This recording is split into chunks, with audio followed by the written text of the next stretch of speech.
Hi, I'm Andrea Smardon, host of Stranger Becomes Neighbor. We just finished episode 3, where we met an amazing young woman who served in the Afghan army and with the U.S. Special Forces. She came to the U.S., she needed a lot of support, and the American service members who worked with her were trying their darndest to help her, but they couldn't create everything that you need in a community. So the local folks in the community who become friends with Seema to support her. And so we're really starting to get into this question in this podcast of what can one person do and what are the limits of what one person can do. One person can't make an entire community. And so that leads us into episode 4, which is coming up next.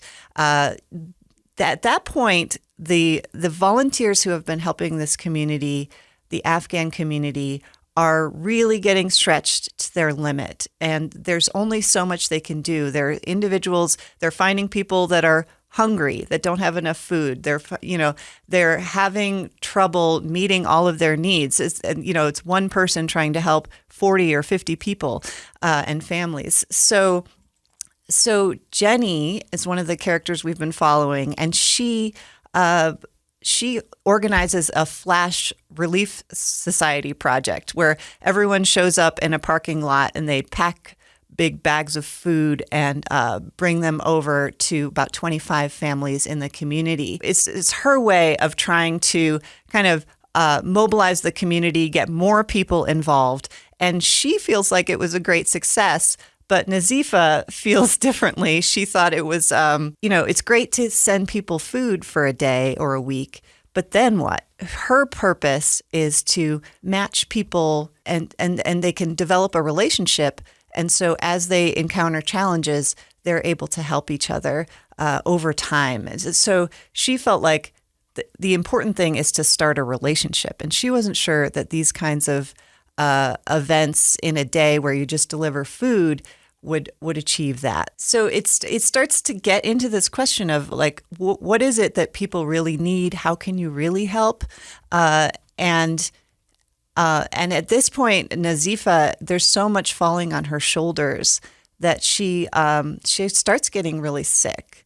And so it's kind of this idea of like a single thread can only carry so much weight before it breaks. And so she has to pull back. At the same time, we have the Ukraine war is happening, and most of the public have stopped paying attention. But there's people still here in our communities that need help. So they have to kind of regroup and figure out how they're going to do this and how they'll be able to sustain it. So that you want to check out episode 4 to find out what happens there. And that leads us into episode 5. Jenny is going to try something new. She is trying to help this family who has a baby due any day. The father served with American service members and is here in the country now. They need a home, and there's so few homes in the Salt Lake area, affordable homes, and they need it right away because the baby is due in just a couple of weeks. So she ends up getting her neighbors to host this family in their basement, and it's going to be an adventure. So it's kind of an experiment to see if this can work, because she's pulling this family so far away from their friends and family in Salt Lake City and the refugee services that are there. So the question is, can this neighborhood pull together and get this family what they need? So that's episode 5, Stranger Becomes Neighbor. You can find it at strangerbecomesneighbor.com or anywhere you get your podcasts.